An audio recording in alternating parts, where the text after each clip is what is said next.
Artes. Estamos em estúdio com Isabela Figueiredo, escritora portuguesa, nascida em Moçambique, autora do Caderno de Memórias Coloniais, da Gorda, e mais recentemente, Um Cão no Meio do Caminho. Em França tem já publicado o Caderno de Memórias Coloniais e agora a editora Chandaigne lança o seu livro A Gorda, ou La Grosse. Seja muito bem-vinda à RFI. Muito obrigada, é um prazer estar aqui. Desde logo, num país tão marcado por uma imagética da mulher muito associada à magreza, lançar um livro que se chama La Grosse, ou A Gorda em português, é um grande atrevimento. Houve assim discussões para mudar este título para se adaptar mais à França? Não houve nenhuma discussão, nem em Portugal nem em França. O título foi aceito imediatamente, sem qualquer problema.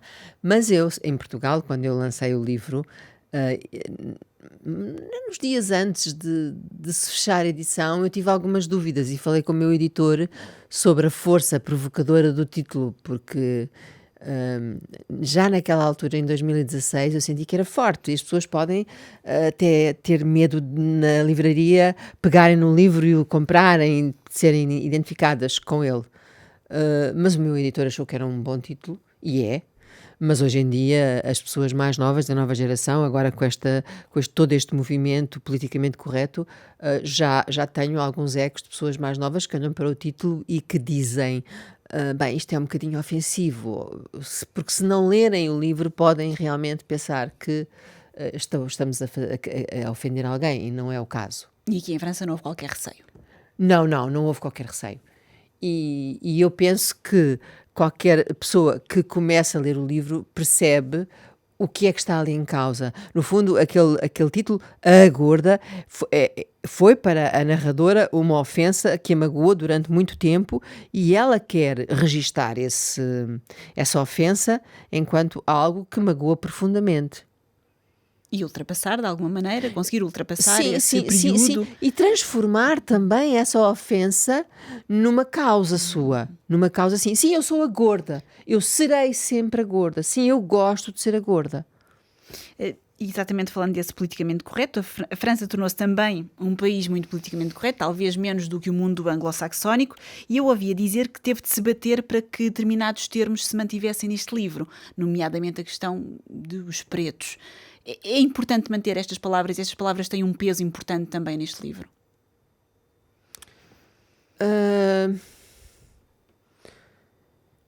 A minha literatura reflete a voz do mundo.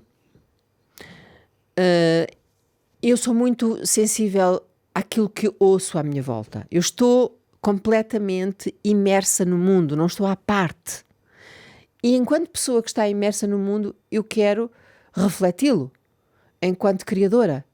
Porque se eu for um reflexo do mundo, das vozes do mundo, do discurso do mundo, então os meus leitores podem sublimar a realidade, podem transformá-la. Mas a realidade não pode ser escondida. Eu não posso esconder a realidade.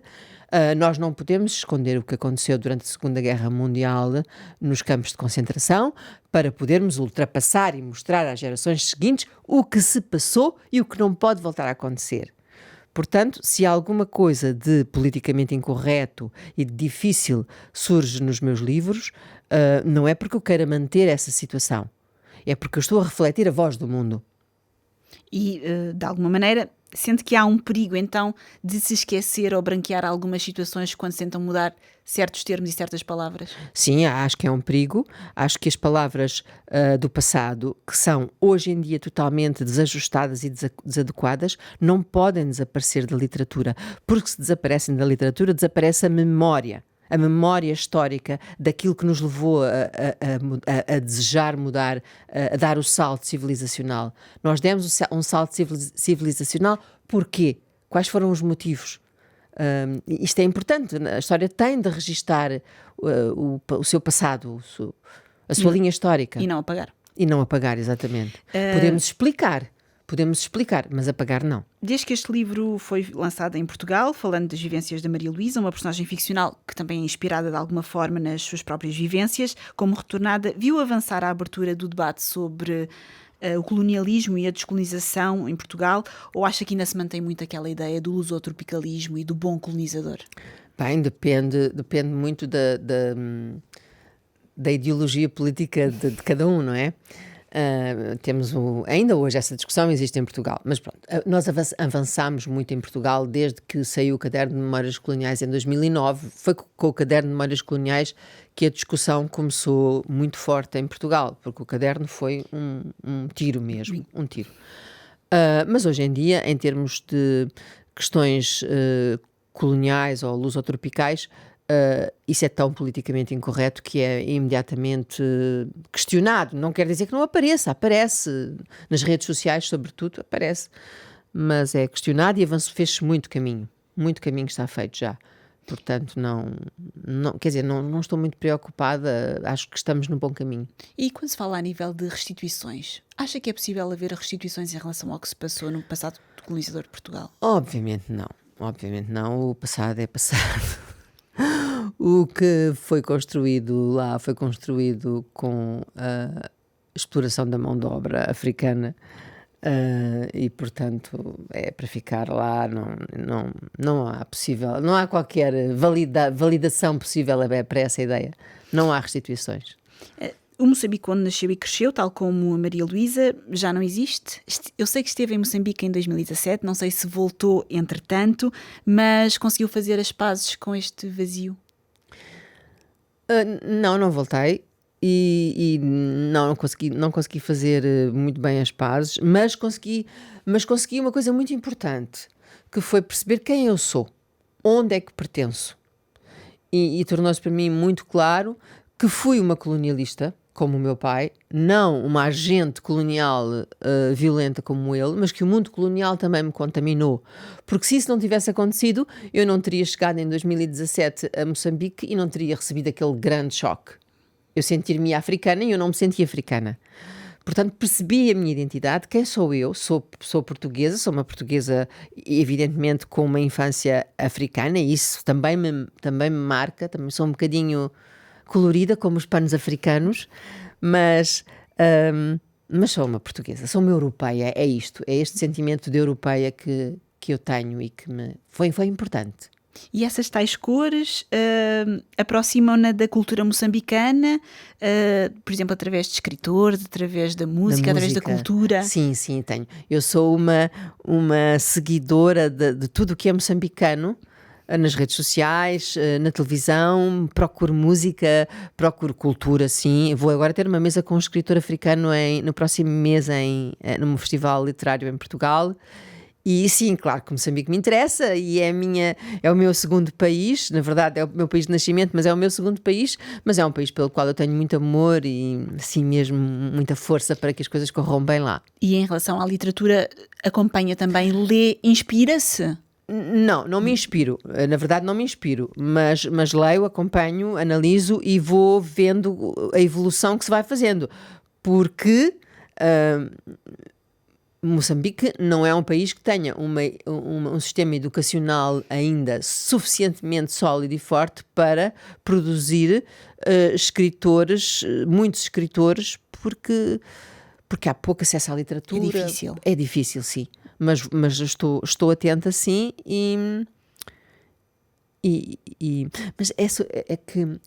Sim, estou atenta. A maior parte dos escritores que surgem, na verdade, vêm a terminar a sua educação à Europa. Em Portugal, muitas vezes, sim.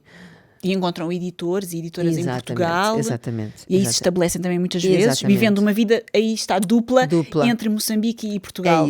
É isso. Ou outros países da Europa, eventualmente, mas que têm uma carreira paralela quase. Sim, é muito importante que o sistema educacional e todos os sistemas, a educação, a saúde, têm que se desenvolver em África, porque isso está muito... ainda muito São rudimentar. As bases, não é? Também da sociedade, do que é que a sociedade pode vir a ser. E são países que ainda não se reconstituíram, não foram capazes, por diversos motivos, de se reconstituírem como nação. Mesmo 50 anos depois. É muito pouco tempo, historicamente. O Caderno de Memórias Coloniais foi lançado aqui em França em 2021 e está a fazer o seu caminho. A Gorda foi lançada em 2016 em Portugal e chega agora em 2023 à França. O que é que deseja para o caminho deste livro, sendo que é o seu primeiro romance que chega aqui à França? Eu desejo o melhor. É um bom romance, se me permitem dizer as coisas como eu as digo sempre. É um bom romance que envolve o leitor à primeira página, que não o deixa descansar até ao final. Em Portugal é um enorme sucesso, no Brasil é um enorme sucesso. Eu sei que é um bom romance, perdoem-me a falta de humildade. Portanto, espero o melhor para a Gorda. Sei que os leitores vão passar um bom bocado de leitura a seguir as aventuras da Maria Luísa. Já tem alguns ecos, eu sei, aqui em França usa-se muito, por exemplo, o livreiro deixar um papelinho no livro. É um coup de cœur, já. Coup de cœur. Já tenho muitos coup de cœur. A Leila Slimani já escreveu na Elle sobre o livro.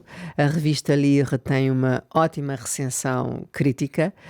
E mais revistas e mais jornais e mais meios de comunicação falarão dele no futuro, porque eu aposto tudo na minha Gorda. Interessa-lhe o que pensam os leitores? Não é o que pensam, é o que sentem. Interessa muito o que eles sentem. Eu escrevo para eles sentirem, para os arrebatar, para os pôr a pensar a seguir. E, portanto, não é o que pensam, é mesmo o que eles sentem. Interessa muito, sim. Eu sei que disse que não acredita muito em prémios, mas acredita mais nos prémios desde que a Annie Ernaux ganhou o Prémio Nobel da Literatura no ano passado, porque é uma escrita muito intimista, como a sua, se me permite, e acha que é possível este tipo de escrita entrar nos cânones finalmente? Já entrou. Já entrou. Neste momento a literatura já perdeu aquele caráter canónico, sério, reverencial e referencial que tinha no passado, já antes da Annie Ernaux. Sim, é verdade, eu não acredito muito nos prémios, porque sei que os meios literários também são meios onde há muitos laços de amizade. Lobbies também. Lobbies, etc. E para uma pessoa como eu, que não provém de uma classe alta, que não tem um nome sonante, isto em Portugal tem um peso. Aqui em França não sei, mas em Portugal tem um peso. Eu tenho feito o meu caminho sem ter qualquer mancha de ter pedido um favor a alguém. Eu nunca pedi uma entrevista, eu nunca pedi um favor. E eu tenho um enorme orgulho disso e é assim que eu me vou manter. Mas sei que há aqui um caminho difícil a fazer quando se segue esta via de honestidade. E por isso eu digo que é difícil os prémios chegarem até mim. Mas não é impossível. Não, porque eles chegam, efetivamente. Portanto, vamos esperar o que é que está para vir. E agora vai ter já em dezembro a concretização de um prémio, porque vai estar em França durante um mês para a residência literária na Ville Marguerite Yourcenar, na fronteira entre a França e a Bélgica, ali após ter ganho o prémio do público no Festival de Literatura de Cognac. Sim. Para que é que vai servir este mês aqui em França? Vai servir para observar, para pensar, para passear. Para escrever? Não. Quer dizer, vai servir para escrever porque eu todos os dias escrevo alguma coisa. Mas não vai servir... Na verdade, as residências literárias a mim, e eu já fiz diversas, não me servem para criar uma obra. A obra que escrevo depois, porque eu quero absorver. Viver. Por exemplo, eu estou muito curiosa relativamente à meteorologia em Lille em dezembro. Vai estar neve, vai estar muito frio. Eu não sei se será muito agradável. Pois, mas é para um escritor. Mas é uma experiência. Para um escritor, claro. Tudo é uma experiência e tudo é agradável. Porque é uma experiência e as experiências não têm que ser só positivas. As negativas também são importantes. Então, claro que estou curiosa, quero passear por Lille, falar com as pessoas, sentar-me no café, observar, visitar museus, estar na residência da Marguerite Yourcenar, ver a biblioteca, ver os livros dela, as primeiras edições, tudo isso. Portanto, vai ser uma experiência de vivência. A residência literária é uma experiência de vivência e essa vivência no futuro vai-me ser útil. Muito obrigada, Isabel. Muito obrigada eu. Muito obrigada.